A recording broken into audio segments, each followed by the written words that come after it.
Tonight, demands to stop street racers from risking innocent lives and their own. Police say a teenager was killed racing in southeast Austin. They say drivers are known to go head-to-head on Bluff Springs Road.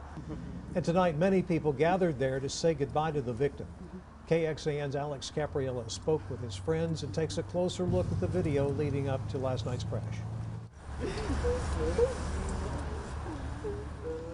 The friends of 18-year-old Fabian Morales say they're heartbroken, and they admit it was Morales' friend challenging him in the race.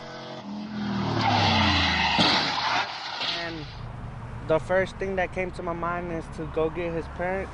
You can find clues of other crashes on this road. A neighbor pointed to this wreath memorializing someone killed in a motorcycle crash. Also, this broken light pole from a drunk driver.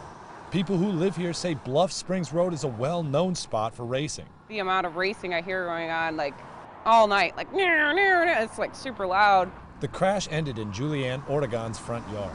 Then it was kind of pinned up against here, and he was in the driver's side rear. He got hit so hard that he ended up in the back seat. It's not just the speed of the cars traveling on Bluff Springs that has neighbors worried. They also say this section of the road is incredibly dark at night. I've never lived in a place where I've seen so many horrible car accidents. Neighbors say they'll push for safety improvements like better lighting. They're hoping this just doesn't happen again. There's family thinking that they're gonna come back home and they don't show up anymore, or when they wake up they're not gonna see that person anymore. Like, it's sad. And it's really scary. Alex Caprariello, KXAN News. The other driver of the truck was 20-year-old Jorge Luis Lopez Dominguez. He's been arrested and now facing 2 felony charges, one for racing and another for failing to stop and render aid. 2 innocent boys were killed after a street racing crash in Cedar Park 2 years ago. The drivers were racing near the intersection of Old US 183 and Whitestone Boulevard. One of them crashed into an SUV with a family inside. A 1-year-old and an 8-year-old died.